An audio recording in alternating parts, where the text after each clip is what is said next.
Throughout the newest generation of college graduates, there exists an epidemic. With having successfully completed the regimented portion of their lives, that terrible, all-consuming question finally rears its ugly head. What comes next? For some, it's from a lack of options that their struggles arise. For others, their problem stems from having an abundance of aimless overachievement, accomplishments that they've worked hard for but have no idea how to use in the real world. Really, though, this phenomenon isn't a new thing.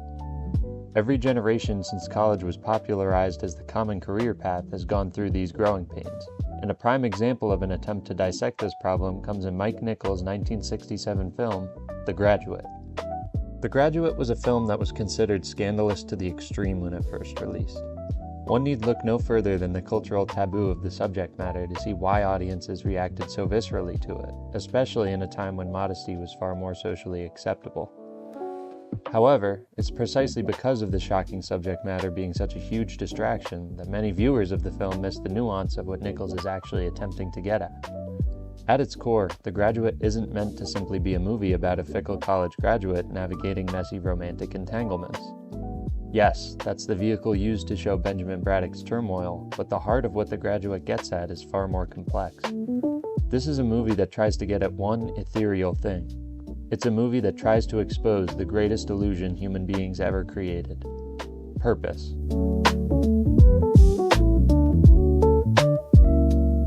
When we're first introduced to newly graduated scholar Benjamin Braddock at his graduation party, a few key character traits are revealed about him. He was an exceptional student, having been captain of his track team, associate editor of his school newspaper, and the winner of a prestigious scholarship that would allow him to attend graduate school. All of these accomplishments and more are insistently listed off by his mother for all the guests to hear. But, rather than bask in the glory of his success, it's clear from the onset that Benjamin wants nothing to do with all of the attention. He retreats to the safety of his room, staring at a fish tank with a sense of ennui. This is the first instance of two very common motifs in the film: entrapment and water. Very often they're paired, and when we see Benjamin looking through the fish tank, the claustrophobic environment makes him seem trapped in his own fishbowl, more something for his parents to prize and admire than a real human being. We see many attempts by people to ask Benjamin what's gotten him down, and the problem is that he doesn't truly seem to know. He mumbles vague platitudes about being uncertain about his future, how he wants it to just be different somehow, in a way he can't quite explain.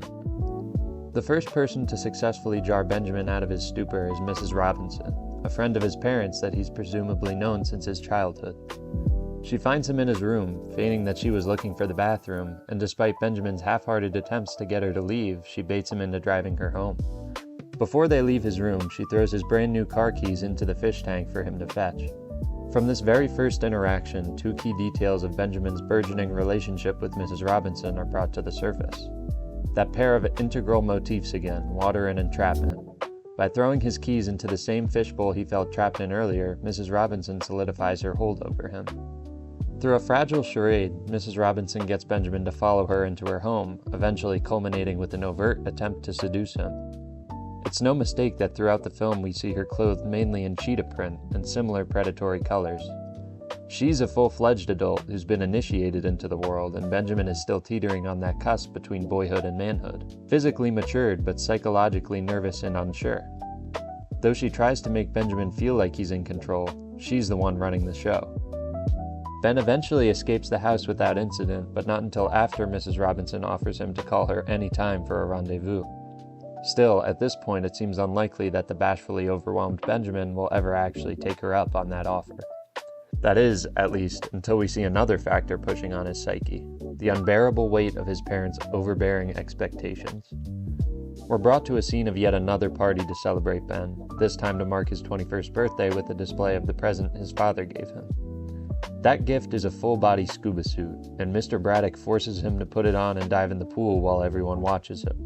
The shots the audience sees of him in the scuba suit are claustrophobic and unsettling, as we watch through the narrow scuba mask from Ben's own perspective. We see him first get in the pool, try to resurface, but be continually pushed down by his insistent father and mother. Again, we see those two key motifs paired, water and entrapment. We'll get into the breakdown of everything water could mean later on, but as of now what entrapment represents can be pretty well pegged down into two categories: parental and societal.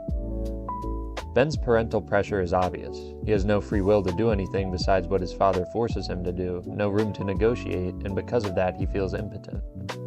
But, at the same time, Ben is trapped by another, more nebulous thing.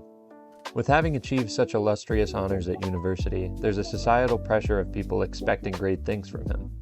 He feels under the microscope, trapped in a thick suit under a pool of water, wanting to achieve great things and to have purpose, but not having any tangible direction to do that. With all of these factors weighing him down, for some amalgamation of reasons, whether it be release, rebellion, or just wanting that indescribable something that he once called being different, Ben calls up Mrs. Robinson, telling her to meet him at a hotel. Even in this scene itself, that feeling of being trapped crops up again. The shot of Ben asking Mrs. Robinson to meet him comes in a cramped phone booth, with the shot composition feeling claustrophobic and Ben being visibly nervous and uncomfortable. Even once she meets him there, Ben continually shows his youth, with Mrs. Robinson being the assertive party at every turn. Once Ben successfully manages to awkwardly fumble his way into securing a room, he calls Mrs. Robinson, again from a phone booth while being rife with worry. Even here, in his supposedly triumphant moment of catharsis and rebellion, Ben is a trapped young boy who doesn't feel any real agency over the situation. He's trepidatious in the hotel room, but with goading from the much more experienced Mrs. Robinson, he completes their sinful tryst.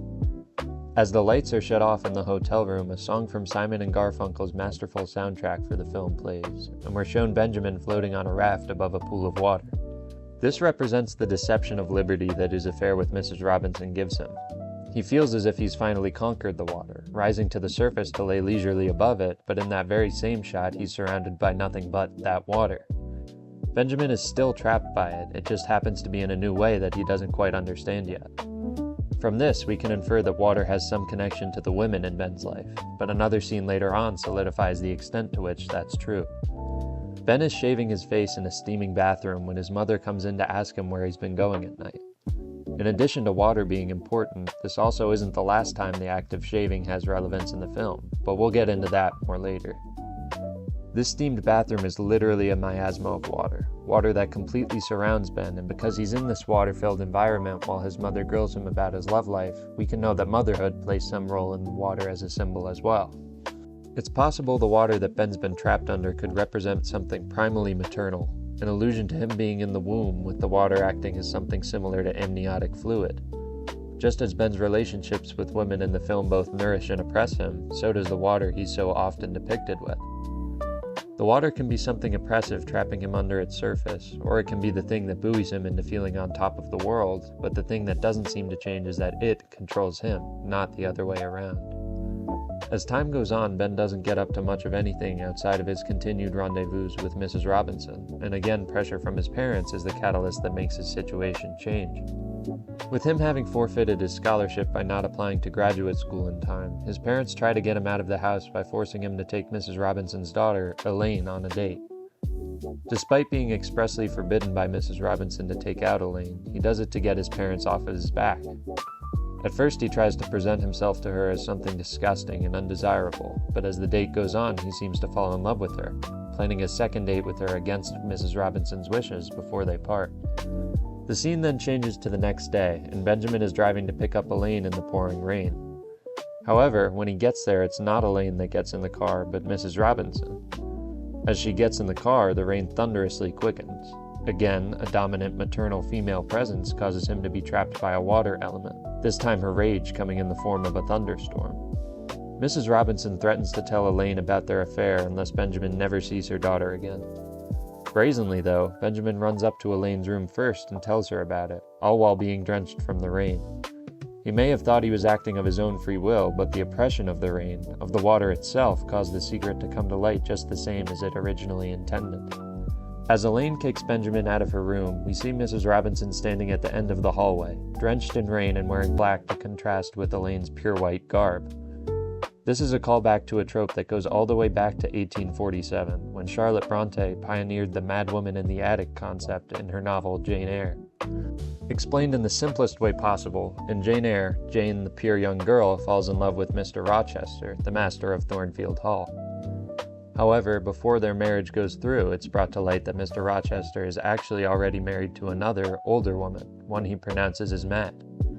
That woman is Bertha Mason, Rochester's wife who he keeps locked away in the attic.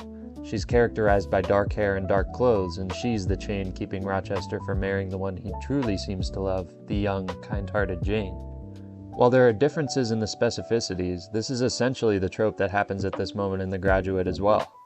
Benjamin plays the role of Mr. Rochester, pining for a young and beautiful girl despite his prior romantic entanglement.